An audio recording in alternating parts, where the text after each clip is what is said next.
तर सर तुम्ही जसं बिझनेस लोनबद्दल सांगितलं तसं पर्सनल लोनसाठी काय काय डॉक्युमेंट पाहिजे, किती मिनिमम सॅलरी पाहिजे आणि काय काय प्रोसेस आहे?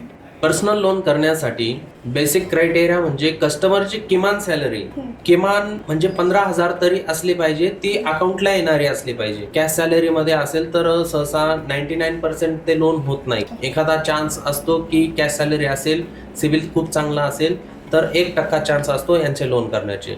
पण आपण सॅलरी अकाउंटला 15,000 पेक्षा जास्त क्रेडिट होत असेल तरच आपण लोन करतो. कस्टमरचं सिबिल हे 700 पेक्षा जास्त असणं गरजेचं आहे. चालू 6 महिन्यात कोणत्याही प्रकारचा EMI त्यांचा थकलेला नसावा, त्यांनी वेळोवेळी तो भरलेलाच पाहिजे.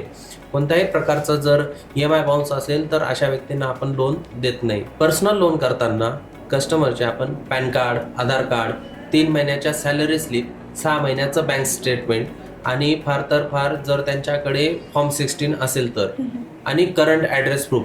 करंट ॲड्रेस प्रूफमध्ये कस्टमर आजच्या डेटला ज्या ठिकाणी राहतो त्याचा ॲड्रेस प्रूफ लागतो.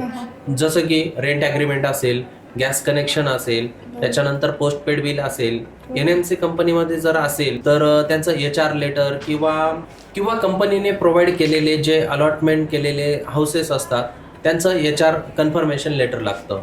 आणि एक परमनंट ॲड्रेस प्रूफ जो आधार कार्डचा ॲड्रेस पण आपण कन्सिडर करू शकतो. साधारणतः इतके डॉक्युमेंट्स लागतात. कमीत कमी रेट ऑफ इंटरेस्ट 10.49 ने असतो. साधारणतः पर्सनल लोन हे 5 वर्ष ते मॅक्झिमम 7 वर्ष, ठराविक लोकांना 7 वर्षापर्यंत आपण लोन देतो.